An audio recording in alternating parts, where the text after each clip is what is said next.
Nako mga kabibig, heto ang ating pinaka-maingay na YouTuber sa balat ng YouTube. Ako si Kabibig, maglebag-lebag na dyan with evidence. Sabi ng mga netizens, kinarma ang mangga. Kinarma daw si Senator Amy Marcos at Senator Lito Lapid dahil namumulitika daw ito sa Panagbena Festival sa Baguio. At ito ang resulta sa kanilang ginawa. Banned na sila forever na hindi na sila pwedeng mag-join sa Panagbenga Festival, mga kabibig. Naku, grabe, no? As in, usap-usapan ito sa social media ngayon na talagang walang pinatus. Kung ano ba, kung may chance na mamuliti ka, ay they grab the opportunity. Ano ba talaga ang nangyari? Bakit banned na sila? Ang COMELEC, ano kaya ang maging reaksyon ng COMELEC nito? Meron kayang magsusumiti ng petisyon na i-disqualify ang dalawa? Nako, at hindi lang si Senator Amy Marcos, si Diwata. Oh, Diwata ba? Paris overload. Nako, ano din, ganon din ang ginawa. Ito kasi ang nangyari, kabibig. Ay, basahin ko sa inyo, makinig kayo. Ito na. Politicians find ways to sneak in campaign at panagbenga. Ay, nangampanya pala kahit festival. Pwede ba yon? Diba? Baguio City, Philippines, 2 floats that participated in the 29th Panagbenga Baguio Flower Festival are under scrutiny following reports that groups behind them violated the event's ban on election-related campaigning ahead of the May 12 elections. Re-electionist Senator Amy Marcos has faced online criticisms along with celebrities who joined her wearing her red campaign shirts aboard the Ilocos Norte Provincial Government float during the parade on Feb 23. So ito pala, kasama si Makoy. O yan o. Nako mga kabibig.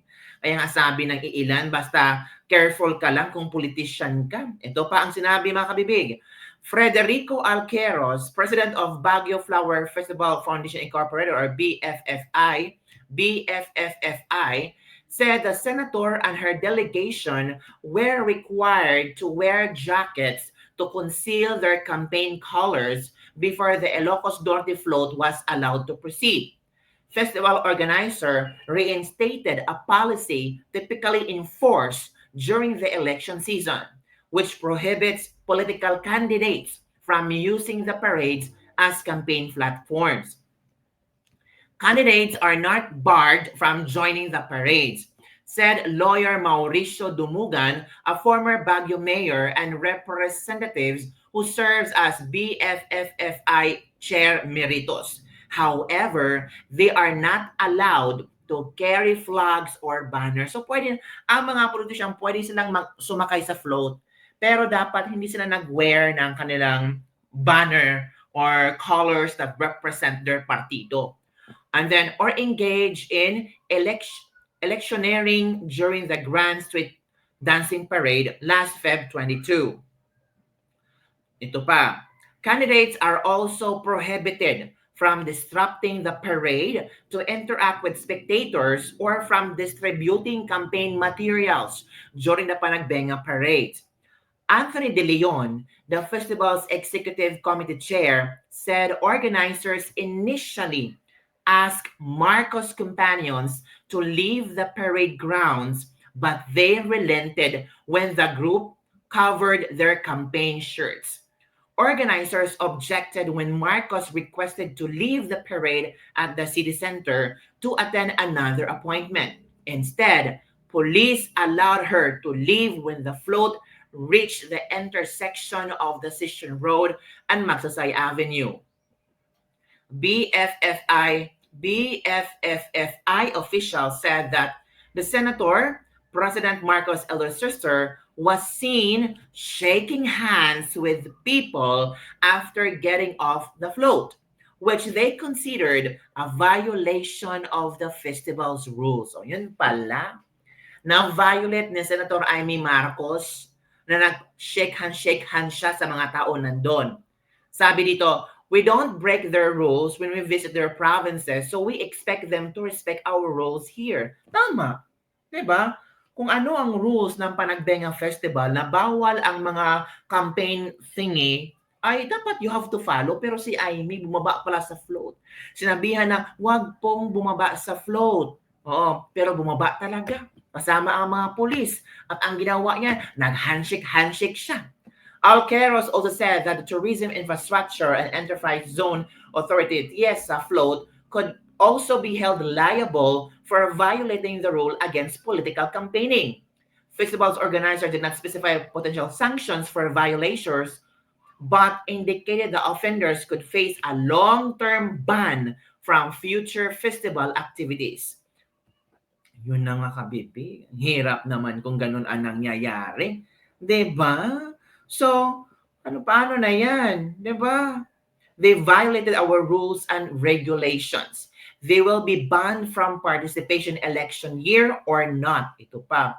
They were informed ahead away about our policy. But on the event day, they wanted to be at the parade starts. We said no. Then they wanted to be in the middle and stop, and we said no.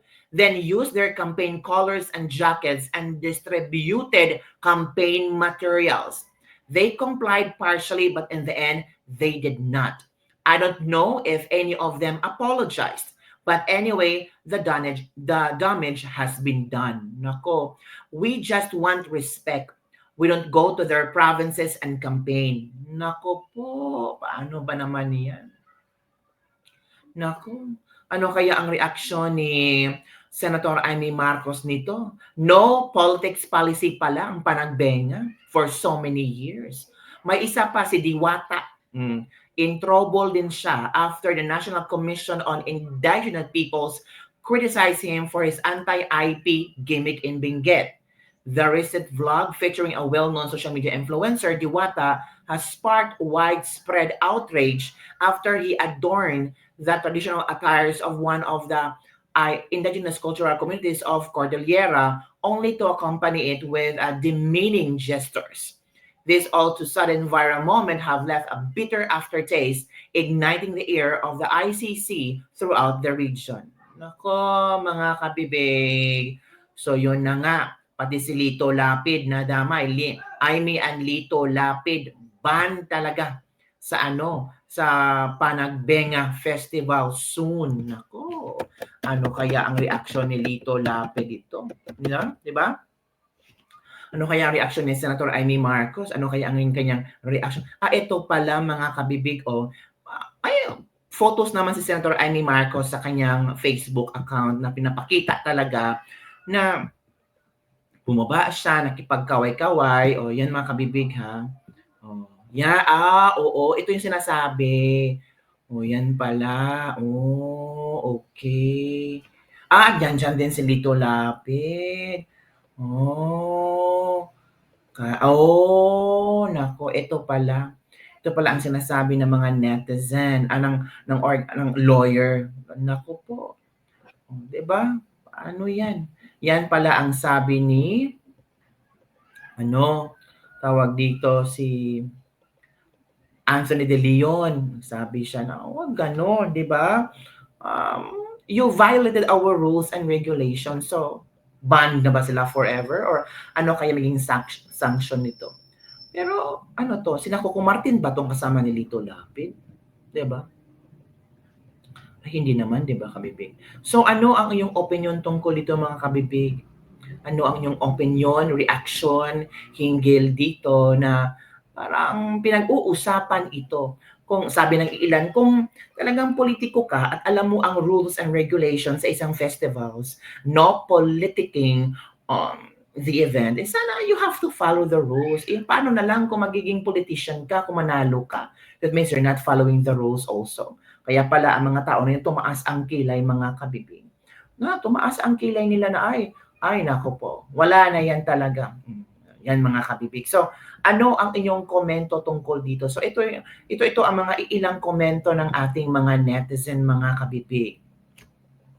Ang kakapal, yung isa kasing tahimik ni Mark, yung isa mangga-mangga. Huwag iboto ang mga rule breaker.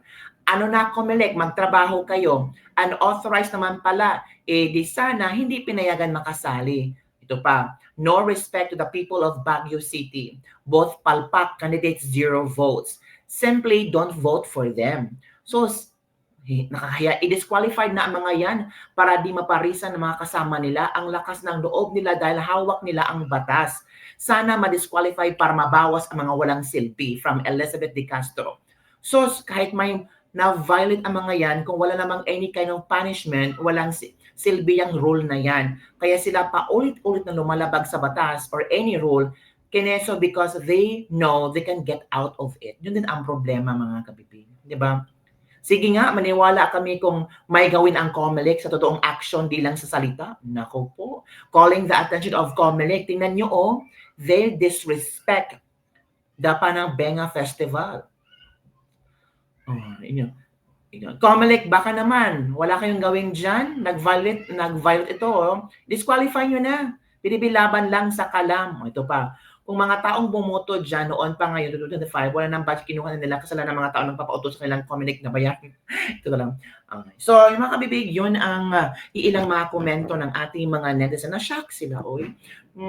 Sinabihan naman ahead of time itong grupo ni Senator Amy Marcos at ni Senator Lito Lapid, pero bakit pa rin nila ginawa? Di ba?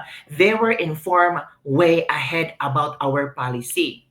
But on the event day, they wanted to be at the parade start. So dapat sila ang nauna daw. Sabi ng event organizer, hindi. Then they wanted to be in the middle and stop.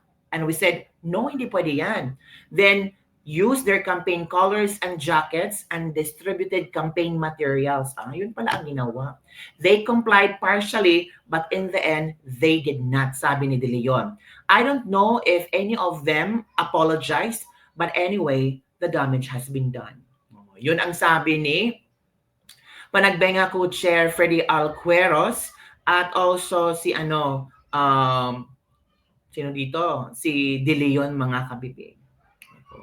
Si Anthony De Leon, ang Panagbenga Executive Committee Co-Chairman and Baguio Country Club BCC General Manager. Yun, mga kabibig, ano ang iyong reaction tungkol dito? Don't forget to like, subscribe, and share this video para sa mga trending news na ating pag-uusap-usapan. Bye everyone! See you next time!